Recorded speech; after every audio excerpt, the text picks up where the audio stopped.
messieurs, bonsoir. Je m'appelle Ghislain Chemanda Issawa. Bienvenue à l'émission L'Entretien sur Communauté. Notre invité d'aujourd'hui s'appelle Jean-Marie Vianney Lurangwa. Jean-Marie Vianney Lurangwa est né le 1er février 1959 à Runyinya, en préfecture de Butare, au Rwanda. Il réside actuellement à Ottawa où il enseigne la langue française au Centre de langue internationale Charpentier. Il est auteur. 2 pièces de théâtre, La traversée du désert, de Harlem à Accra, Les enfants du soleil, La voix du vautour, Boutela Bravo Gabo ou Le fils d'un survivant, Le dangereux séducteur, Essuie tes larmes et tiens-toi debout. Décès, Afrique, qui es-tu? Le génocide des Tutsis expliqué à un étranger, et de romans, Au sortir de l'enfer, Au-delà de l'imaginable, d'autobiographie, Un Rwandais sur les routes de l'exil, de recueils de poésie, Poèmes pour mon peuple et À cœur vaillant. Jean-Marie Vianney Lurangwa fait partie de l'équipe de 10 écrivains africains, dont Boubacar Boris Diop, Tierno Mounenembo, Véronique Tadio, Koulsi Lamuko, Monique Ilibudo et autres qui se sont réunis en 1998 autour du projet Rwanda, écrire par devoir de mémoire. À l'occasion de la 13e commémoration du génocide des Tutsis, avec sa légendaire troupe Izuba, il a fait les représentations de sa superbe pièce théâtrale Essuie tes larmes et tiens-toi debout dans 4 villes canadiennes, à savoir Gatineau, Montréal, Ottawa et Québec. Plus tard, en 2018, à l'occasion de la 24e commémoration, la troupe Izuba fit la tournée canadienne avec la pièce Voix et rythme du Rwanda pour la mémoire et pour l'espoir, une pièce qui, comme la première, est un spectacle total composé de théâtre, de chansons, de poésie et de danse, dont justement le thème est centré sur la mémoire du génocide des Tutsis. En octobre 2016, il a publié aux éditions L'Harmattan Les identités lourdes à porter, un ouvrage qui se veut un combat contre la discrimination sous toutes ses formes, dont sont l'objet des milliers de gens à travers le monde. Discrimination qui produit des effets désastreux, tels que la honte ou la haine de soi, le mépris déguisé dirigé contre soi-même, ainsi que la désidentification, pour reprendre le terme du sociologue canado-américain Erving Goffman. Son dernier livre s'intitule Le génocide perpétré contre les Tutsis du Rwanda, expliqué à ses enfants. C'est un livre écrit dans un style pédagogique et qui a été publié en version bilingue, français et anglais, en octobre 2020 aux éditions Casa Anquili Africa, à Mexico. Par le biais de son porte-parole, le professeur Jean Dodier Namahire, il explique le génocide des Tutsis en répondant aux questions des enfants relatives à sa genèse, à son exécution et à sa mémoire. Ce livre est né du café littéraire de la 25e commémoration à Kigali et précisément de la question d'une jeune fille, Nelly Lurangwa Umulisa. Comment expliquer le génocide des Tutsis aux jeunes? C'est une question dont la résonance lui reste encore dans son esprit pendant le voyage retour, et quand il arrive à Ottawa, il se met au travail. Ce livre est aussi un outil didactique de haute qualité à l'usage des parents et des enseignants. Un chef-d'œuvre. Et c'est ce dernier livre qui va faire l'objet de notre entretien ce soir. Et enfin, la dernière, mais pas la moindre, notre invité est polyglotte. En plus du Kinyarwanda, sa langue maternelle, il parle Kirundi, se débrouille en espagnol et en allemand, s'exprime dans un anglais impeccable, parle couramment italien et, écoutez bien, il apprend maintenant le néerlandais, mesdames et messieurs, le néerlandais, et maîtrise la langue de Molière dans laquelle nous allons nous entretenir ce soir. Jean-Marie Vianney Lurangwa, bonsoir. Bonsoir. Bienvenue à notre émission L'Entretien. Merci. Alors, sans toutefois tarder, nous allons attaquer tout de suite. Donc, la première partie consiste justement à répondre à mes questions. C'est très simple. Oui. Alors, la première question, pourquoi le génocide des Tutsis expliqué à ses enfants et non aux enfants tout court? Oui, en fait, comme je l'ai dit dans l'introduction de ce livre, je me suis rendu compte que ce n'était pas facile d'expliquer un thème aussi grave, aussi des cas comme le génocide, aux enfants, en écrivant un essai sociologique ou historique, etc. Donc, c'est pourquoi j'essaie de créer un personnage qui est le père, professeur Jean de Dieu Namahire, et qui explique à ses enfants. Donc, le style dialogique m'a permis de rendre la tâche plus aisée. Donc, un père qui explique, qui répond aux questions de son fils, de sa fille, de ses enfants en un mot, c'est plus facile que écrire un manuel de sociologie et de le présenter aux enfants. Absolument. Oui. C'est le rendre plus vivant. Bon, c'est plus vivant. Quand on lit, il y a une interaction entre le père et ses enfants, et c'est plus vivant, c'est plus facile. Je trouve ça très intéressant. Et pourquoi justement avoir choisi de travailler sur le génocide des Tutsis? Là, je travaille sur le génocide des Tutsis du Rwanda depuis 98. Même si avant, j'avais quelques écrits, par exemple. Je pense que je l'ai dit dans une interview à quelqu'un. J'ai commencé à écrire sur le génocide juste en plein génocide. Parce que j'ai vu des enfants rwandais, des bambins, qui étaient recueillis sur les corps morts de leur maman, et qui ont été recueillis par des familles italiennes, et qui ont été ramenés à Rome. Et là, dans un hôpital, nous sommes allés les voir, et là, ces enfants portaient des marques au cou, des marques de machette au cou et à la gorge. Et là, je n'ai pas vraiment résisté. J'ai craqué, j'ai fondu en larmes. Mais en même temps, cela m'a inspiré une poésie. Et le film de l'horreur, c'est le premier poème que j'ai écrit sur le génocide. Le film de l'horreur. Oui. Donc, et puis alors, il y a eu en 98 le projet dont vous avez parlé, le projet Écrire par devoir de mémoire, qui réunissait 10 écrivains africains, dont je faisais partie. Et alors, j'ai écrit, dans le cadre de ce projet, le premier essai sur le génocide des Tutsis, expliqué à un étranger. Pourquoi j'ai choisi ce titre? Pourquoi j'ai écrit ce livre? Alors que les autres, mes collègues écrivains, avaient écrit des œuvres de fiction à ce moment-là. C'est parce que moi, je voulais vraiment... je me révoltais en fait contre certains journalistes occidentaux qui disaient que c'était une guerre interethnique, que c'était une guerre entre Hutus et Tutsis, alors que ce n'était pas le cas. Ils continuent à le dire aussi. Absolument, ils continuent à le dire, surtout les révisionnistes. Hein. Yes. Ils disent que c'est une guerre, ça a été une guerre civile, une guerre entre Hutus et Tutsis, alors que il s'est agi d'un génocide. On va y arriver, j'imagine. Oui. Donc, alors depuis pratiquement 20 ans, j'écris sur le génocide. J'ai écrit des romans, comme vous l'avez vu, vous l'avez dit plutôt. J'ai écrit des essais, j'ai écrit des poèmes, des pièces de théâtre, donc pour perpétuer la mémoire de ce drame inouï qui a endeuillé le peuple du Rwanda en 1994. Je vous félicite pour ce beau travail que vous faites, en tout cas. Je vous remercie beaucoup. Mais que dites-vous aux gens qui disent que seuls les rescapés du génocide peuvent écrire sur le génocide, justement? Je pense que j'ai répondu à cette question au cours d'une autre interview avec un journaliste rwandais qui s'appelle Karilima, je pense que vous le connaissez. Oui, absolument. Donc, il se trompe, évidemment. Parce que c'est comme si écrire sur le génocide était juste raconter l'histoire, le vécu pendant le génocide. Or, l'écriture du génocide est plurielle. Donc, ça dépend de comment on veut écrire, de ce que l'on veut écrire sur le génocide.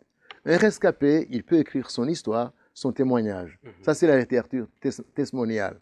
Mais quelqu'un qui veut, par exemple, raconter, écrire comme historien, et on en a eu beaucoup de gens qui ont écrit sur l'histoire du génocide, qui ne sont pas nécessairement des Rwandais, encore moins des rescapés. Donc, on peut écrire un écrit sociologique, comme le sénateur belge Alain Stex, qui a écrit Essai sur le génocide, ce n'est pas un témoignage. Donc, on peut faire une fiction, comme je l'ai fait par exemple, j'ai écrit un roman sur fond de génocide. On peut écrire un poème, même si on n'avait pas connu le génocide en direct. Mais aussi, on peut écrire un témoignage. Si on est témoin, comme on dit, témoin au second degré.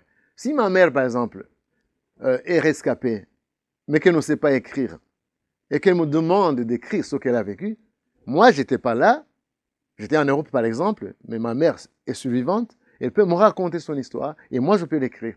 Donc, je peux être ce qu'on appelle le témoin par procuration, ou rescapé au deuxième degré. Voilà. Donc, il y a plusieurs façons d'écrire sur le génocide. Et donc, ce n'est pas, comme je l'ai dit, ce n'est pas tout, ce n'est pas seulement les rescapés d'Auschwitz ou de Sobibor ou de Treblinka qui ont écrit sur la Shoah, mais d'autres qui n'ont pas, leurs enfants ou leurs petits-enfants continuent à écrire sur la Shoah, alors qu'ils n'ont pas vécu immédiatement. Donc, tout le monde peut écrire, il suffit qu'on s'y intéresse, c'est tout. Voilà. Beaucoup de gens, surtout les négationnistes, utilisent le mot génocide à tort et à travers. Oui. Alors, expliquez-nous la particularité de ce crime. Voilà, ça c'est...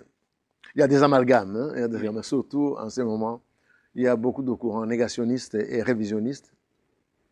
Le génocide, vraiment, justement, ça se distingue des autres crimes par sa nature, parce que c'est, comme l'a défini même le créateur du mot, le professeur d'origine juive polonaise, maintenant américain, il a dit, il a pris deux mots grecs. Un mot grec, génos, qui veut dire race, ethnie, peuple, et cide, qui vient de caedere en latin, donc tuer. Et génocide, donc, c'est le fait, c'est l'acte de tuer les gens en raison de leur race, de leur ethnie, de leur religion ou de leur nationalité. Donc, mais l'ONU, évidemment, a élargi la définition et maintenant, c'est l'intention c'est l'État d'abord qui fait le génocide et puis qui tue un groupe humain en fonction de son origine ethnique, raciale, religieuse et ethnique, c'est ça. Ethnique. Oui. Donc, les autres crimes, par exemple, les crimes de guerre, ce sont les crimes qui ont été... L'expression crime de guerre a été introduite pour la première fois au tribunal de Nuremberg en 1945, quand les Alliés jugeaient justement les criminels nazis. Et ce sont, par exemple, les crimes qui renferment les tortures, les déportations, les assassinats, les mauvais traitements infligés aux gens qui étaient prisonniers de guerre des Allemands. Donc, il y a d'autres choses, d'autres crimes qu'on appelle par exemple politicide. Politicide, c'est le fait de tuer quelqu'un, de tuer un groupe en raison de leur affiliation politique. Et c'est différent. Parce que par exemple, si mon père appartient à tel parti et qu'il est contre, par exemple, le parti dominant, et qu'on le tue, mais qu'on me laisse, et qu'on laisse ma mère et mes frères, on ne parle pas de génocide. Ça s'est fait dans certains pays. Donc, les gens font des amalgames, ils appellent génocide n'importe quoi. Il faut bien distinguer la nature spécifique de ce crime.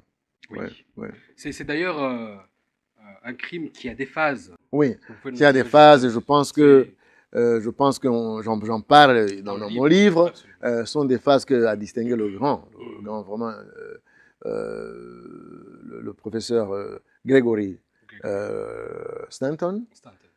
Qui a distingué les huit phases, oui. À savoir la classification. On peut tout énumérer, les gens vont lire. Oui, ils vont lire, je ne veux pas dire, bon, classification, la polarisation, surtout la déshumanisation, qui est une des phases les plus cruciales parce que c'est ça justement qui permet le passage, le passage à l'acte génocidaire, la déshumanisation. Tuer quelqu'un, avant de le tuer, vous avez fait de lui un animal. Vous l'avez animalisé. Il y a ce qu'on appelle la déshumanisation mécaniste, qui consiste à confondre l'être humain avec un objet, et de l'appeler même objet. Vous savez que les Allemands, par exemple, dans les camps dans les camions, dans les wagons qui transportaient les Juifs vers les camps de concentration, ils disaient morceaux. Disais, combien de morceaux sont dans le wagon? Oui, il y en a 500. Oui, des pièces de morceaux, comme si c'était des morceaux de bois, etc. La chosification. La chosification, c'est ça. Il y a maintenant la déshumanisation animale, c'est-à-dire, par exemple, quand on dit ce sont des porcs, ce sont des cancrelats, ce sont des serpents, voilà, ce sont des rats porteurs de peste. Ça, c'est la déshumanisation animale. Donc, et c'est un passage obligé pour qui veut faire un acte génocidaire. Super. Ouais. Alors, les mots Arbeit macht frei. Est-ce que je oui. Arbeit macht frei. Macht frei. Merci beaucoup. Ce qui veut dire le travail rend libre. Oui. Alors, ces mots étaient inscrits à l'entrée des camps de concentration. Vous dites, les nazis avaient ce genre d'expression ambiguë et cynique dont eux seuls connaissaient le vrai sens. Alors, au Rwanda, le mot travailler a beaucoup été utilisé pendant le génocide des Tutsis. Alors, que dites-vous de ce mot travailler dans un contexte d'extermination? C'est ça. Si vous lisez un philologue juif allemand, il s'appelle Victor Klemperer. Il a écrit un livre très intéressant que je vous recommande. Il s'appelle la LTI, c'est-à-dire Lingua Tertii Imperii, c'est-à-dire la langue du Troisième Reich. Lingua Tertii Imperii en latin, c'est la langue du Troisième Reich. Et dans ce livre, il relève toutes les expressions ambiguës, justement, un langage codé que les Allemands utilisaient quand il s'agissait de la solution finale. Par exemple, l'extermination des Juifs, c'était solution finale. Et la solution finale du problème juif, il y en a qui pensaient qu'ils allaient les rapatrier en Palestine. Ils allaient les amener dans un camp de travail. Ils n'ont jamais dit qu'ils allaient les tuer. Donc, ils disaient solution finale. Ça a été créé par Eichmann lors de la conférence de Wannsee. Donc, il y avait par exemple des expressions comme traitement spécial. En allemand, on avait Sonderbehandlung. C'est traitement spécial. Et c'était quoi? C'était, on amenait les gens dans les chambres à gaz, on les gazait, et puis les corps, on les emmenait dans les fours crématoires pour être brûlés. Et voilà, c'était ça le traitement spécial. Et quand les douches, on appelait les douches, quand on les amenait dans les chambres à gaz, on disait qu'on les amenait pour les désinfecter dans les douches. Vous vous rendez compte? Donc, la même chose. Alors, pour le travail, Arbeit macht frei, c'était une façon de les tromper. C'est-à-dire, vous travaillez, vous serez libre. Hein? Mais au fond, ce camp de travail, ils travaillaient, c'est vrai, mais il y en a qui étaient déjà sélectionnés pour aller à la mort. Hein? Oui. Donc, c'était pour les tromper, pour qu'ils ne pensent pas à fuir ou pour que les gens ne sachent pas. Et au Rwanda, évidemment, on a utilisé ça. Je pense que le président autoproclamé Théodore Sindikubwabo a utilisé ce terme à Boutalé parce que les gens étaient réticents, étaient rétifs. Ils ne voulaient pas, ils voulaient s'opposer à tuer le compatriote. Alors il a fallu qu'il y passe. Parce qu'on sait aussi, comme là, on va le lire dans le livre, les discours publics, l'effet des discours publics. Une autorité quand il dit quelque chose. Parce que la voix de l'autorité, à l'époque, c'est toujours été la voix, c'est comme une vérité d'évangile. Donc, si un bourgmestre, un curé de paroisse, un président dit quelque chose, évidemment, la population, les citoyens ordinaires exécutent. Donc, travailler, c'était un euphémisme pour dire tuer. Intéressant. Est-ce que c'est aussi une façon de banaliser le crime, de rendre ça mais bien entendu, facile pour mais c'est cynique même, c'est cynique. Quand on dit travailler, alors que normalement le travail anoblit l'homme. Le travail, c'est un mot qui est chargé d'un sens positif. C'est un mot noble. Oui, mais quand vous l'utilisez pour signifier exterminer les gens, vous voyez combien les gens étaient cyniques. Alors, vous écrivez, soyez très attentifs mais petits. Ce que je suis en train de vous dire est très important. Ça vous aidera à comprendre comment les tueurs sont arrivés à commettre les atrocités dont vous avez entendu parler et dont vous avez vu les preuves matérielles à tous les mémoriaux du génocide des Tutsis que vous avez visités. Alors, vous vous servez des sites mémoriaux comme outil de base de transmission de la mémoire. Alors, Expliquez-nous Oui, justement donc, l'importance voilà. des sites Donc, mémoriaux. le personnage que j'ai créé, donc, professeur de Namahire, sa femme et ses enfants, normalement, ils allaient se recueillir auprès des mémoriaux de Yamata surtout, parce Oui, que sa famille a été massacrée là-bas. Mais les enfants, parce que ce sont les porte-flambeaux de demain. Il y a un collègue belge qui a demandé au professeur Namahire, est-ce que ce n'est pas pénible d'emmener ses enfants à voir ces atrocités, ces ossements, à écouter ces histoires qu'on raconte sur justement le génocide? C'est pénible oui. pour eux. Il dit, oui, c'est pénible, mais mes enfants, ils doivent porter la mémoire, parce que ce sont eux qui seront les porte-flambeaux de demain. Ce sont eux qui vont raconter ce qui s'est passé à leurs enfants, et ainsi de suite. Et c'est comme ça que l'on appelle transmission intergénérationnelle de la mémoire du génocide des De la Tutsis. mémoire. Voilà, donc, les mémoriaux, d'abord, ils voient les preuves matérielles. Parce qu'attention, les négationnistes, qu'est-ce qu'ils veulent? Ils veulent détruire ces mémoriaux. Ah oui? Ils disent, oh non, c'est gênant, c'est pas bon de regarder ces ossements. Mais ça, ce sont les preuves matérielles. Une fois qu'ils disparaissent, c'est facile de nier même que ça a Absolument. existé. Absolument. Hein? Oui, vous savez que même dans les Allemands, qu'est-ce qu'ils ont fait quand ils étaient sur le point de perdre la guerre? Ils ont détruit les Tout camps détruit. pour que les gens, justement, ne disent pas qu'ils ont fait des atrocités. Et le général Eisenhower, Yes. il a obligé les Allemands qu'il a trouvés sur place pour venir voir. Quand il a découvert les horreurs d'Auschwitz, il a appelé les citoyens allemands pour venir voir ce que leurs enfants, leurs maris, leurs frères ont fait.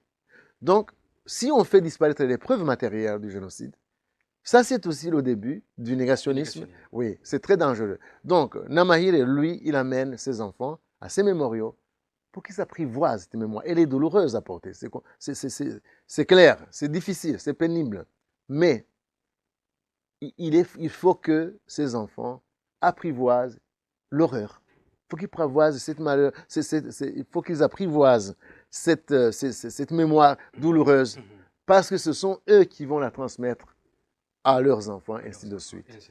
Oui, donc on voit que Namahire conduit ses enfants, emmène ses enfants aux grands mémoriaux du pays, à Nyamata, à Gisozi, à Kigali, plutôt à Murambi et à Bisesero. Et après, ils ont vu d'abord, ils ont écouté ce que les guides racontent, et puis maintenant, ils s'assoient quelque part et ils lui posent des questions. Et donc, Namahire a l'occasion de leur expliquer, de répondre à ces questions pressantes et incessantes de ses enfants. Des enfants qui sont curieux.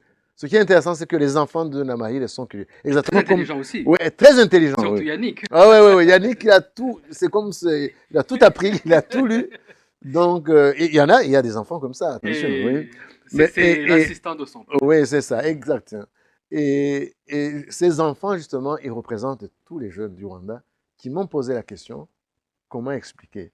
Donc, vous avez dit pourquoi aux enfants et non pas, pourquoi à ces enfants et non pas aux enfants? C'est la même chose, parce que ces enfants sont les représentants de tous les enfants du Rwanda, les jeunes du Rwanda. Absolument.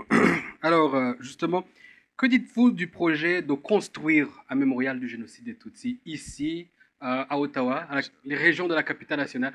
On n'a pas de preuves matérielles pour mettre dans ce mémorial, mais quand même, l'idée d'avoir un mémorial, qu'est-ce que vous en dites? C'est génial, c'est génial. Je pense que ça manque vraiment, parce que ça fait combien? Ça fait 27 ans.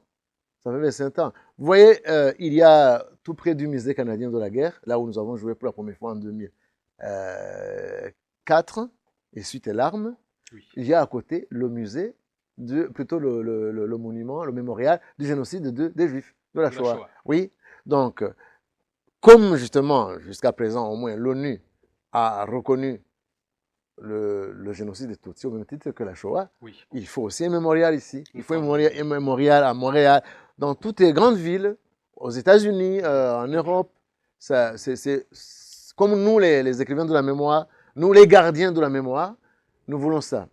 Parce que justement, cela va aider à combattre les assassins de la mémoire. Les assassins, quels sont les assassins de la mémoire? Qui sont les assassins de la mémoire?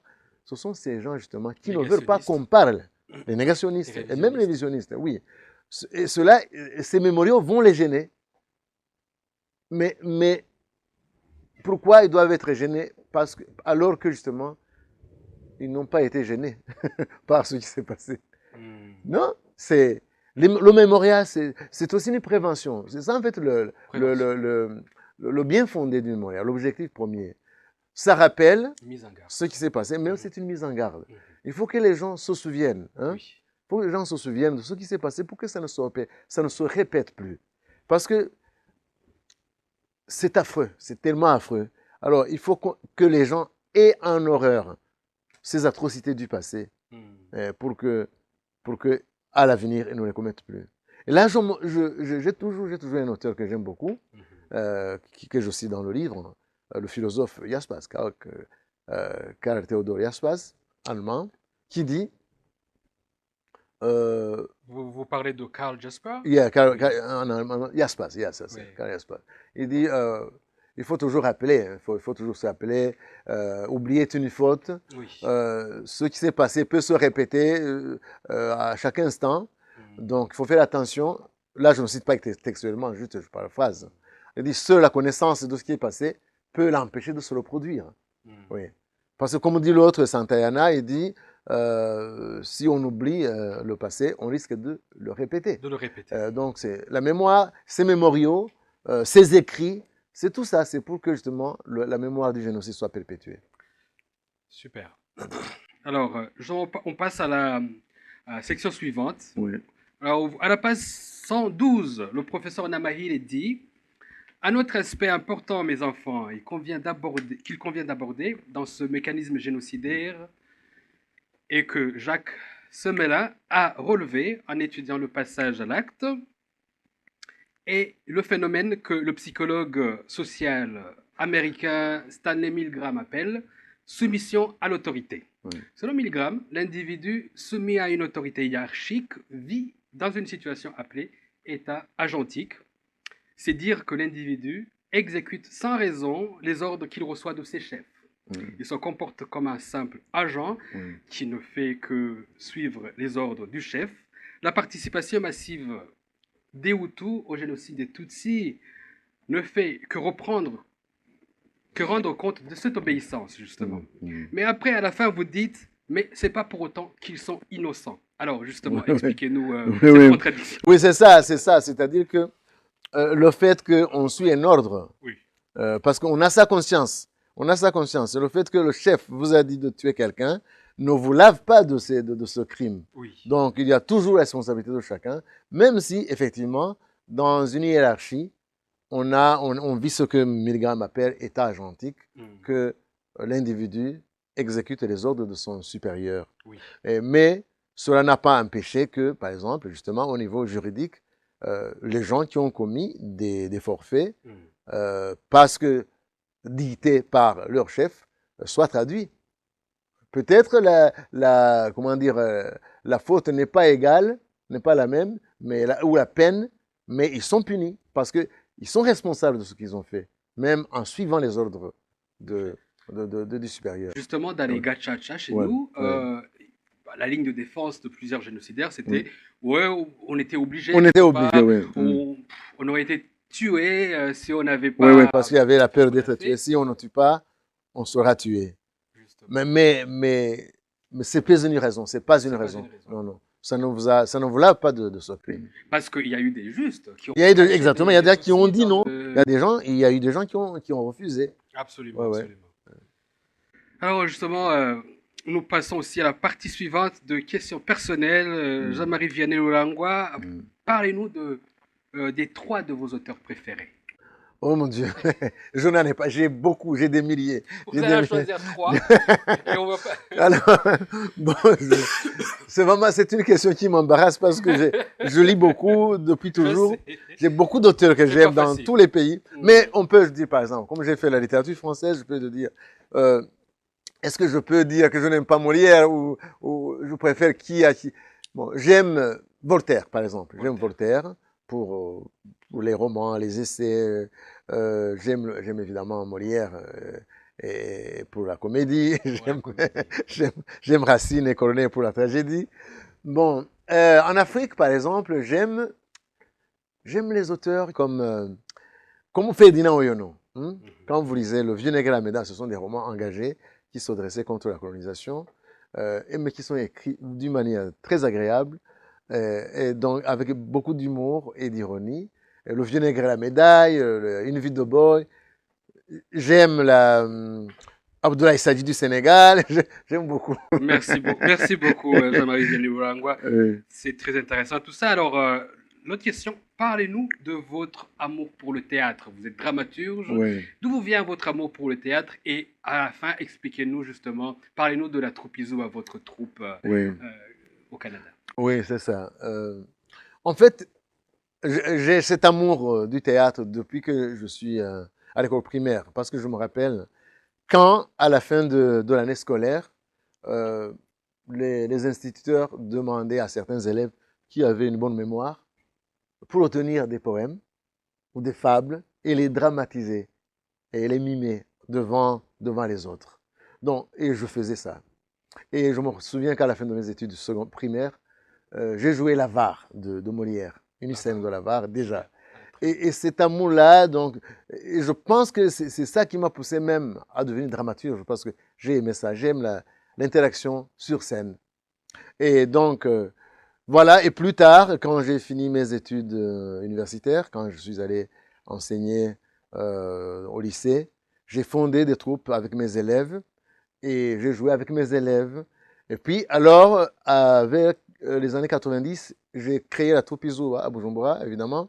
Elle ne s'appelait pas Izoa comme ça, mais c'est presque la même chose. Presque. Oui. Et nous avons joué des pièces plus ou moins engagées. La traversée du désert de Halema Accra, des pièces qui racontaient les conditions précaires dans lesquelles vivaient les réfugiés, le désir impérieux de rentrer au pays, le désir de voir notre pays enfin uni, où tout le monde vivrait sans discrimination, etc. Donc, et puis, au Rwanda, nous avons continué à jouer des pièces que vous avez citées. Et puis alors, nous sommes venus au Canada et nous avons continué. Maintenant, il y a la troupe Izuba, troupe culturelle Izuba du Canada, qui essaie de perpétuer la mémoire du génocide des Tutsis à travers les représentations dans les villes du Canada, partout où nous pouvons aller jouer. Jean-Marie Voilà. Vianney Urangwa, bravo pour ce beau travail que vous faites. Et nous arrivons à la fin de notre émission. Alors, vous avez 2 minutes pour nous dire un dernier mot. Et puis, c'est à vous.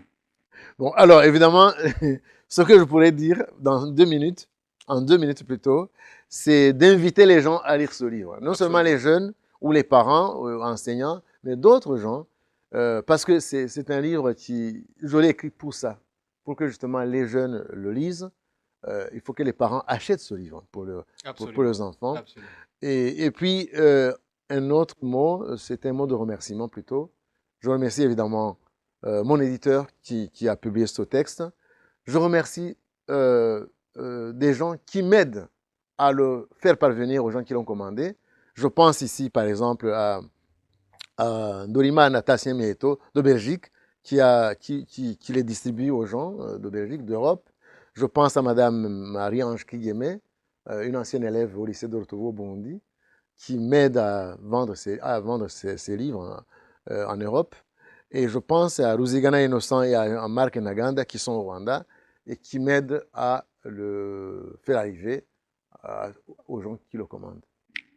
Super, super. Ouais. Alors, moi aussi, je recommande aux gens de lire ce livre. C'est un chef-d'œuvre. Et merci beaucoup d'avoir pris le temps de mettre tout ça. C'est un résultat des recherches sur plusieurs années. Et vous avez très bien réussi à expliquer aux enfants, mais aussi aux adultes, ce que c'est un génocide, les origines. Et je trouve ça excellent. Un grand merci. Jean-Marie Vianney Urangwa, dramaturge et écrivain. Son nouveau livre s'intitule Le génocide des Tutsis le génocide perpétré contre les Tutsis au Rwanda, expliqué aux enfants. Et il est disponible, on va vous dire comment obtenir ce livre dans le texte qui va suivre. Et nous vous remercions beaucoup et merci à vous tous qui nous suivez sur YouTube et sur les réseaux sociaux. À bientôt. Imana y'u Rwanda ibahire, mukomere. Merci beaucoup. Merci.